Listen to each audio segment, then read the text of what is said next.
What's up everyone, welcome to another video. Now before we begin, I want to apologize. There's been a lack of videos here on the channel with God of War Ragnarok releasing in a little bit over 2 weeks, and it doesn't mean I'm not hyped for the game. It's just I'm thinking about the type of content I want to put out here as the game is starting to roll out, and I now have that all figured out, so there will be more videos posted on the channel. Again, I apologize for the absence lately. So let's start off with the first thing I want to talk about in this video, and that's the art director giving some comments about Kratos and Atreus' design that I find interesting. The art director first talks about Kratos' design. This is what he had to say. We also include touches of his past, such as the red Spartan skirt material, that are reminders of where he has come from. All the design elements together was deliberately chosen to make Kratos believable as a character.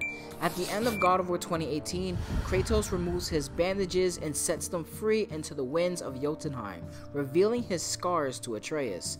That was such a powerful moment for the character, so we decided to put a piece of the bandages that Kratos kept at his home on his new gear as a visual callback. On his right bracer, you can see him using them to keep the armor together. And here's a close-up of it. You can definitely see that the bandages are still there, and I think it's so cool how they're using it now. Again, that moment was probably my favorite moment in the entire game of Kratos letting his bandages go, and to see them still on his design in some way is very symbolic and honestly extremely smart. He goes on to talk about Atreus and Atreus' design, and some of the things that I actually find interesting is when he said, "We knew we needed to keep the pieces that symbolize his parents, specifically Atreus' yellow scarf representing Fae and his red skirt piece from Kratos' Greek outfit." This is something we all really picked up on, but it's really good to finally hear that confirmed. He goes on to say, at this point in his life, Atreus is trying to find out who he is, and the color choices play with that theme. The yellow from the Giants is very strong and something we have used since God of War 2018 to hint at what was to come regarding his heritage. I find this so cool that they're using the colors of Fae and the attire of Kratos, putting them together to match Atreus' design. And honestly, again, I think there's so much thought that goes into crafting these things that you just have to respect the thought process. He goes on to say the influence of his father is shown in the red waistcloth piece, the aggressive red arrows, and the red in his bow. You will be able to see how that influence impacts his future upgrades in God of War Ragnarok. What those upgrades are, we obviously don't know, but any red that is on Atreus, his bow, or accessories is meant to symbolize Kratos. Perhaps the more we upgrade the bow and Atreus' gear, the more red will start to appear on his body because he's getting stronger. Kratos obviously represents strength, so this would make perfect sense that, his weapons are the ones that have more red on them. Now, here is a close-up image of what Atreus is wearing, and there is a very special design pattern that is on his attire here. The art director goes on to say, a very interesting detail that most people won't notice is the hint of Kratos' tattoos coming through his armor design. You can see on his left arm/shoulder the cuts of Kratos' tattoo coming through the costume, like father, like son.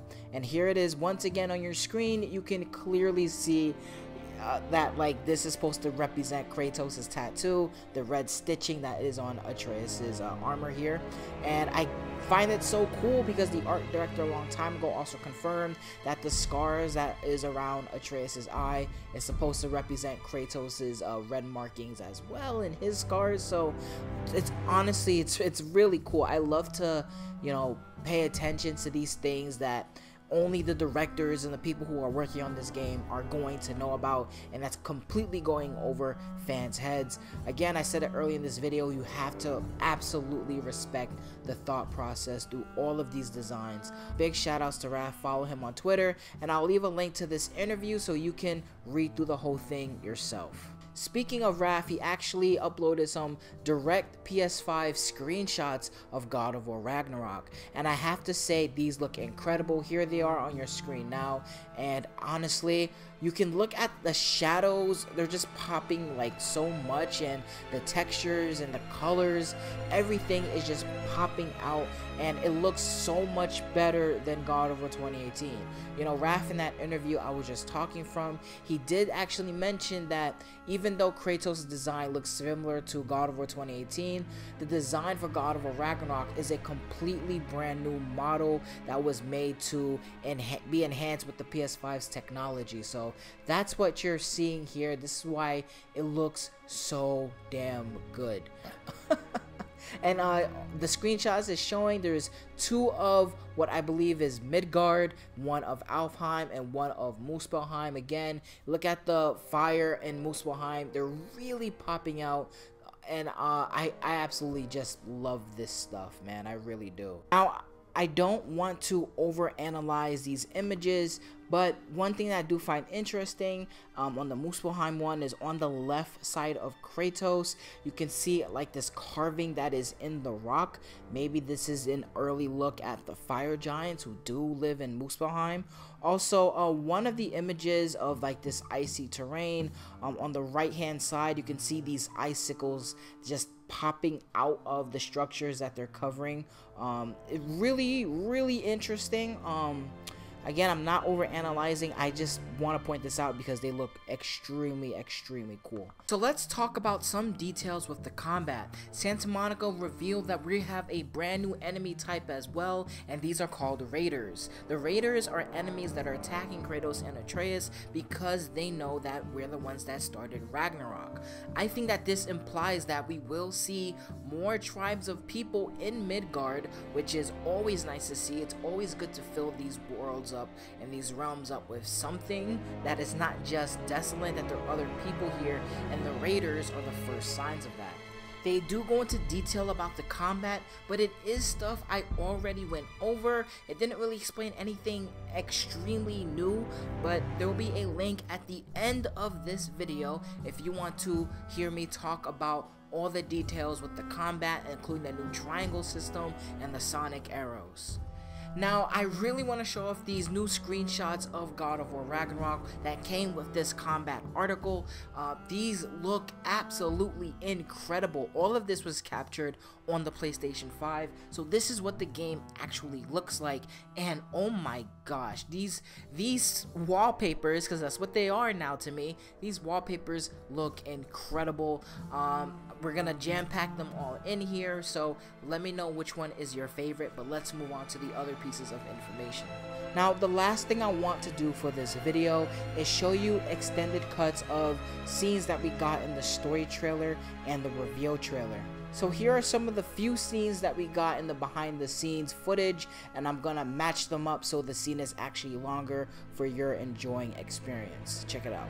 So what do you all think about all of the information we got from Raph talking about their designs? I do love the detail of the red stitching in Atreus' armor is made to match Kratos' tattoos.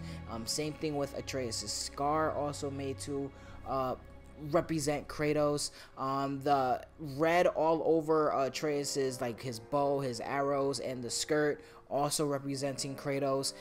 The yellow representing Faye. Kratos having the, like, everything about the art is just incredible, and I'm trying my best to not get excited on the mic. I'm trying to be as non-yelling in your ear as possible, I guess. Let me know what you all think.